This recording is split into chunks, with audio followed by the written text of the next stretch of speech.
Hey, this is Joe Baginski. I'm here with another time-lapse drawing. I'm calling this one Sin Infestation. I'll get into the like the uh, like the rationale behind that in a little bit. But like first, like I'll let you see the image. So I've got like a female figure reclining. It's gonna be like on a bed. It'll be like her one foot on the floor, 1 foot on the bed. And that's like how it's shaping up now. Originally, I was gonna have it be like in her bedroom, and I guess like I did the whole drawing thinking it would be that way, and it wasn't until after I was finished that I figured she's in somebody else's bedroom. And I start on the bedroom after I have something for the hands. But anyways, and I go through a lot of different things for the hands because I wanted her to have like her holding her phone at first, like she was looking at something, but it just it wasn't looking good to me, so I changed it. I go through a lot. I'm not cutting anything out of this one. Maybe I should cut it. Oh, I'll leave it in because like there's I do too much. Like I get too much of the form trying to do the phone hand. I think so. I guess this is it. I guess this is sort of what I land on. Oh no, I go back to the phone again. I get too much done doing the wrong thing that I can't cut it. Is my point, and I'll just leave it at that. But this all right. This is what I land on. She's got like a vape pen or something. I do the foot. If you like feet, that's the that's the thing for you. I don't want to make this a like a pervy thing. It's supposed to be legit. The other thing I wanted to talk about was I guess like like times are really bad right now. Hopefully things aren't getting worse, and like things are actually like improving.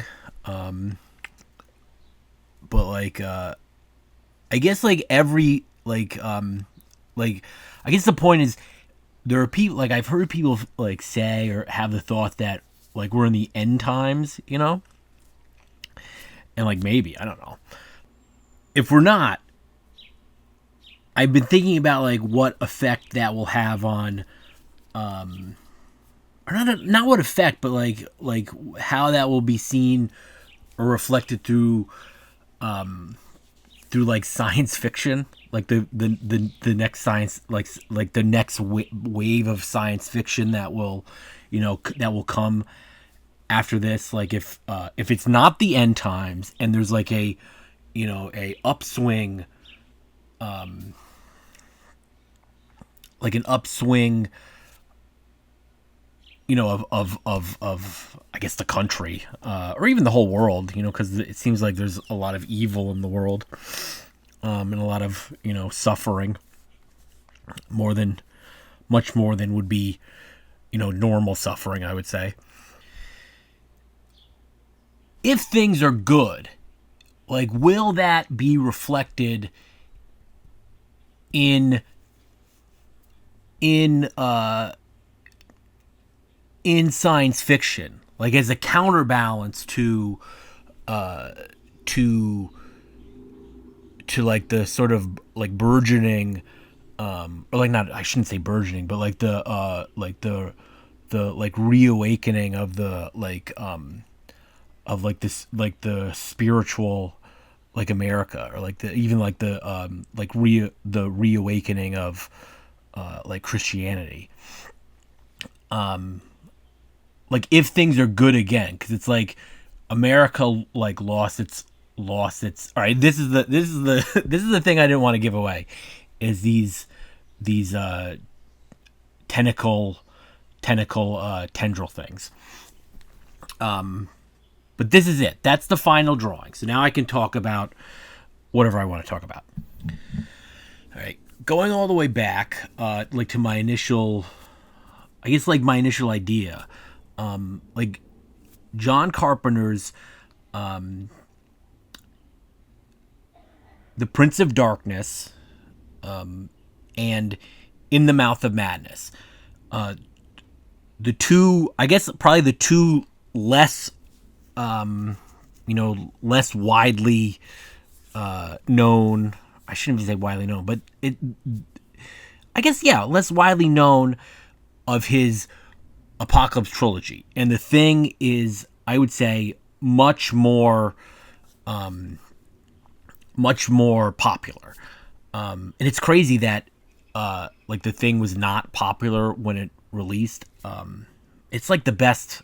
It's probably the best movie of.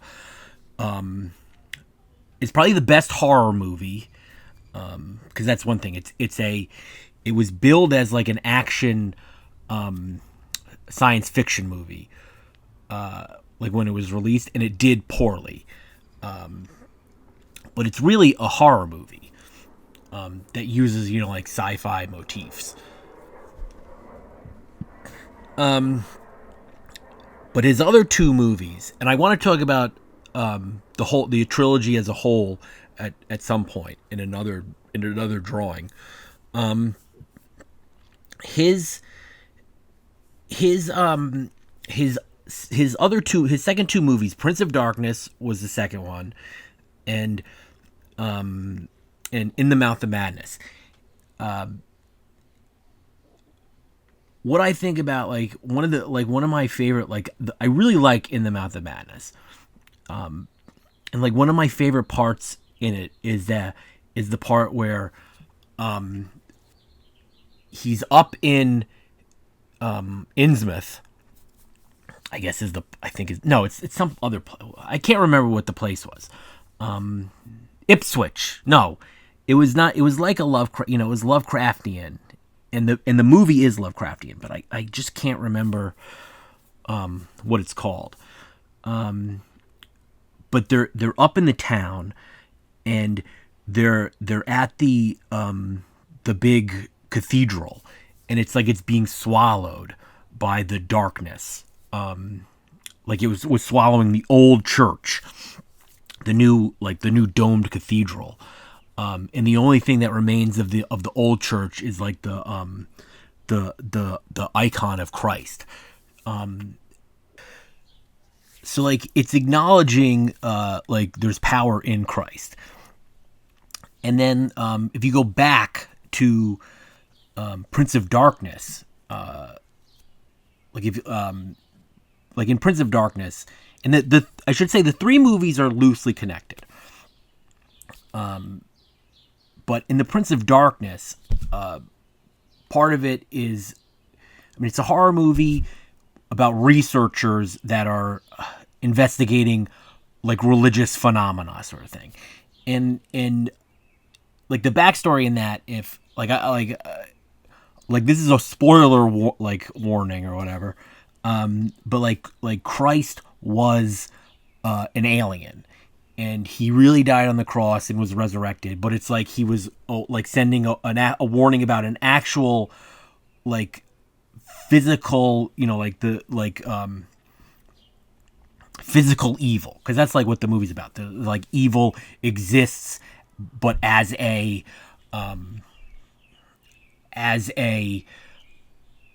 like tangible, measurable, material. Both of these are like, you get the notion of, yes, the story of Christianity is true, but it can't be counted on because it exists within this larger, well, I guess that's more of the In the Mouth of Madness. You get that sense of it, but the story there is truth, but the story is not the full thing, so there's danger. There's still danger, because like that's the thing about like it's hard to do like a horror movie that acknowledges Christianity, like, because if it does, it has to like outright refute it, I guess. like in its story. Because if it doesn't, it's like it's like who cares like what happens? It's like that's it's like if you're acknowledging Christianity is real, then it's then there's no fear, because ultimately you're going to be, aside from hell, but there's because you're going to be reunited with Christ. The like John Carpenter, like that's like the reason why like the Apocalypse trilogy is so good, is that it acknowledges that there is something, there is a truth, and like it's kind of hard to say because the three stories aren't directly connected, and I think as long like I guess is more for like my, as far as like my thesis goes, it's the In the Mouth of Madness is a stronger case, but it's like it's saying saying yes, the story of Christianity is true, but there is something above it that it's like that is beyond reality, sort of a thing. And like that's like I guess it's like a Lovecraftian thing, so it's like a cosmic horror thing. It is very terrifying, I guess. I love those movies so much; they're so good. But like how this relates to sci-fi is like this image, I guess, is more in the vein of like hopeful pro-Christian science fiction will be like. And this is a very long stretch. I don't like I'm not sure if everything works, so you got to bear with me. But like in this image, I guess like the story behind it is